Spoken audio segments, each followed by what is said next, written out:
morning. I was just contacted by someone who I believe to be a smooth-talking scam artist who is targeting starseeds. I don't know that for sure, and it might be an unkind assumption. But she reached out to me, added me as a friend, probably from one of the starseed groups, then reached out to me and asked if there was anything I needed assistance with, and kind of asked me about my mission, and so that she might have been sent to help me. Why don't I tell her more about myself or whatever? And I'm not a suspicious person. I'm a very trusting person. And because of that trust, I've been taken advantage of many times in my life. And now I believe that God has given me discernment to be able to see through motives and things. So when she sent me an investment opportunity, I was immediately on guard because I had just told her that I don't have any money. And one of the things that I have been told by my spirit is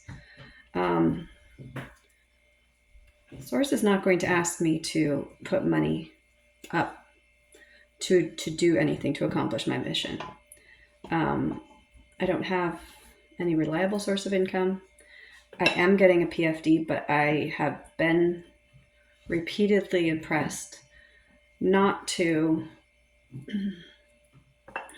sign up for classes that I think I need for my spiritual awakening, not to get involved in these quote investments, because God has people who have money to support my mission that has no, what is the word? No motive for selfish gain. And when light workers charge people who are in poverty for their services, it just has a very strong sense of I'm repelled by it. Because if someone has the ability to manifest things and they say, I can teach you how to manifest wealth, then why don't you manifest all the wealth you need so you don't have to charge anyone? And oh yes, there's this, well, people don't value what they don't invest in. I assure you, I do. So much more, because I know that is from source. If someone is like, I love your mission, God has sent me to give you this money, I know that came from God. If someone's like, oh, give me your money and I'll teach you how to do something, I don't know that came from God, because anyone could say that. Anyone can say, I can teach you something that you need to know, that you need for your mission. You just have to give me some of your money. And so those genuine light workers who are charging for their services, I have a message for. God has given you gifts. Now, if someone gave you a gift and you figured out how to make money from it, don't you think that would be a bit of an insult to the giver? And I understand we all, quote, need money, but Jesus did not. Jesus did not have an occupation. He didn't even have a house. He was a wanderer, and he helped freely. And he is our example, at least one of our examples. There's many examples that we can look to. And the best examples had no material possessions. And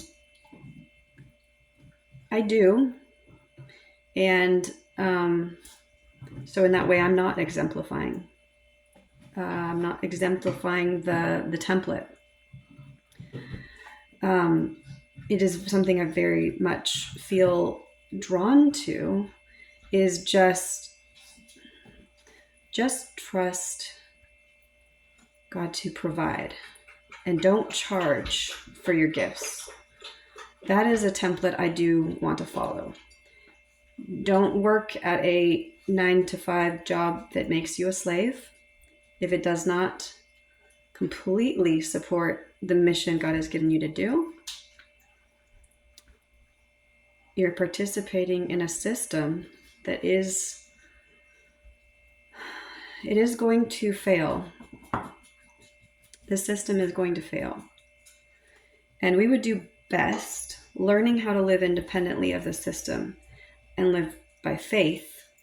And that looks different for every person because God is going to guide you in very specific ways once you stop relying on yourself. Once you stop saying, okay, I need to be able to buy this and buy that, and I need to be able, do you? Take no thought for what you will eat or drink or what you will wear. And, in a way, I'm possibly being a hypocrite here because I have food stamps. And so my food is guaranteed right now. But I have not felt led to give that up yet. It's a process, and God is so willing to lead us step by step through this process of surrendering our, self-reliance. And sometimes he needs to show us little by little that he can provide for us so that we can gain that trust, because for me, there have been many, many years where I've felt led to rely on God for this or that, and I have not had those expectations met. And so I have had a lot of, let's just call it spiritual trauma from having expectations that, I had no answer to. And I know that was meant to teach me, you have faith anyway. You never, ever allow your faith to waver because your expectations have not been met, because you don't know how God is providing for you. Simply withholding and saying no might be exactly the spiritual discipline that you need to let go and say, oh, okay, I wanted that, but God didn't give me that, so maybe I don't need that. And then just saying, you know what, I trust God anyway, no matter what. That is a level of faith that many of us are going to need to go through some very difficult times. Some of us have been called to strengthen our faith beyond what has been asked of other people. Not everyone has been asked to spend the night in a lion's den or walk into a fiery furnace. But that is something I've been called to do. Not those specific things, but to have that degree of faith. I know that now, that is my mission, is to develop my faith and my willingness to suffer for Christ that goes beyond human ability. It's a superhuman strength, and it is a strength that does not come easily. And that's why my message is not going to resonate with many people, but there are people it will resonate with.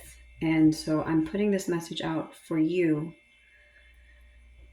If you have not been granted the gift of discernment yet, and you're wondering what you should do and why God isn't blessing you, feel free to reach out for encouragement, because I'm with you. I too am waiting. I too am wondering how God is going to provide, because my needs are great and my ability to provide for those needs is almost non-existent. So we're heading into winter months without much preparation, and I still have faith that God will provide. I've been down to $5 in my account and then got a check for a refund that will carry me through, hopefully until I get my PFDs. PFDs are a payment you get once a year in Alaska.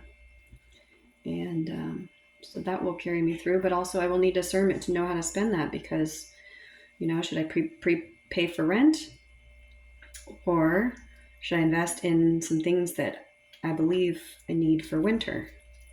I'm leaning towards investing in the things I need for winter. One of the things, and this might seem extravagant to some, when you're living in poverty, I only eat organic food.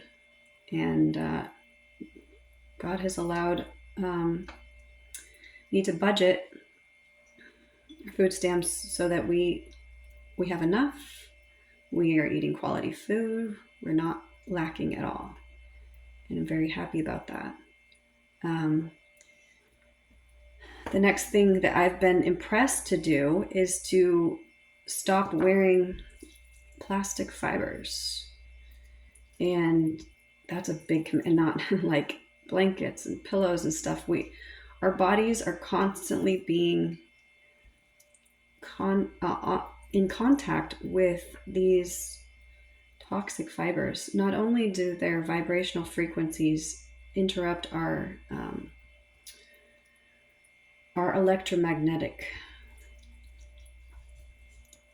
field, and also they are sprayed with chemicals that I believe are endocrine disruptors, if I remember correctly. They're toxic. They have to spray these with fire retardant chemicals, or these are very, very flammable fabrics. And so these toxins we're absorbing into our system when it comes into contact with our skin. And so I have, using cotton is good, using wool and animal fibers, or animal skins. I've been thinking, well, that's a whole lot of investment I need in to prepare for winter. We would need blankets and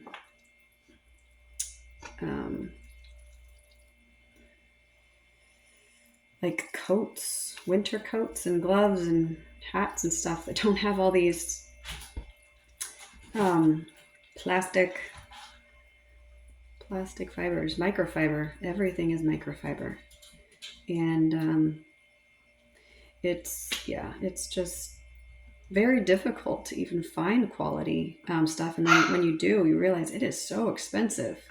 You can't go down to Goodwill and buy, used bear skin or something like that, otter skin.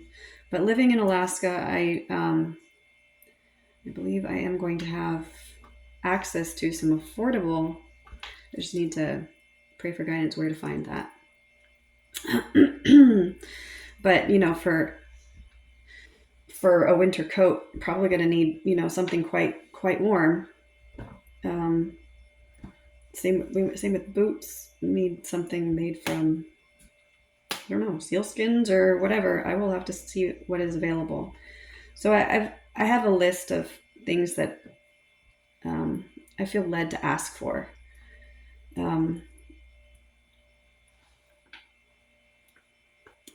From God, and trust His timing, trust that He will provide. And so yeah, I'm looking forward to seeing how God will provide, because that's where God gets to really reveal His glory. Because, anyone can buy, anyone can invest in something and have that investment return. And many people do that without any blessing or guidance from God. And sometimes it's hard to know which investment opportunities are from God or not. The particular one that reached out to me, I did not sense that it was from God. I sensed some dark motives and a willingness to take advantage of God's chosen people, almost with a sense of glee of deception. Um, I've never had that kind of discernment before, so I believe this is a new gift to be able to see behind the motives of those involved. I don't think that everyone who is asking for money or has an investment opportunity has dark intentions. I think many of them do. They're just misled. They are living in fear of living independently of the financial system, capitalism. But we need see God's early church, early Christian church was communist, and I'm not saying that to support communism as we know it in the world, because it is not. That is not true. True communism is based on shared belief systems that are not selfishly motivated, where everyone is equally enabled to contribute, where you don't have vast numbers of the population who are disabled by physical and mental disabilities and dependent on handouts. That system is always going to fail because it does not address the underlying cause of those illnesses. It seeks to enable those who are suffering to stay in their suffering because it doesn't address the underlying cause. Whereas true communism, where you have true community, it does not do that. It will lead to true healing and rehabilitation of every person who has lost their ability to support themselves, so that everyone is equally able to contribute and pay it forward. So I have a mission, I have a vision of having a very small program, starting maybe with just one person, and someone who is open and willing. You can see that willingness, that they want to change and they want to grow and they want to learn and they're hungry to do that, and they grow in their capacity to support themselves and manifest things, and then they have their own mission, and they go and they start their own program to help people, and they take someone under their wing and mentor them and teach them, and then that person now has a mission. And so you basically are multiplying yourself, and it becomes exponential. And this has always been the way, is individual, one-on-one, heart-to-heart influence, not for anything that they can give to you, but only what you can give to them, and that what they are willing to pass on. So I have been impressed to open up my home. I have a 2-bedroom, very small little house, but I have a fairly big pantry. And so the other day I looked at that pantry and I'm like, you know what, this is totally big enough for me to sleep in. I really don't need much space. I have very few clothes, very few possessions, and I just need a bed. So I could totally clear out some of this stuff in this pantry, and I'm simplifying my life so that I don't have anything extra, and I feel happy to do so. And that would leave my room available to rent out. So a couple weeks ago I did put an ad up, and people have been, it's up for $500, which is affordable, and people have been reaching out, and I keep looking for a connection. So I'm like, are you looking for just kind of like something that's just a living arrangement, or are you looking for something like to create community and connection? Because I'm looking for someone who wants to bond with a family, basically become family. It's a very small house, and have someone who doesn't desire that, doesn't respect that, isn't drawn to me and my family. It just wouldn't be would not be what I had in mind. And so yesterday I interviewed 2 women, and, after I felt equally drawn to both, but then I started, asking my spirit which was the right one, and kind of had a bit of a premonition about one of some stressful triggers that would be there. And so I felt pretty confident that she was not the right one. And the other one, whether she is the right one or not, will depend on her. I ask God to intervene and put people on another path if it is not His will for them to be here. So I don't know yet. I do know the other woman was not, especially because of how she responded. She had been concealing some thoughts about me. When people want a living situation that is beneficial to them, they sometimes are very good at masking their thoughts about you. And her thoughts were revealed, and I realized, I would not have wanted that in my home. That kind of energy that was not supportive. I'm very, very transparent and authentic. I don't hide anything, and many people are very good at hiding what their thoughts are. And so I have to depend on God to reveal those hidden motives when the time is right and when I need to know. So that is a blessing. Got some phone call coming through here. Anyway, that is all. I thank you for listening, and I hope that this will help someone.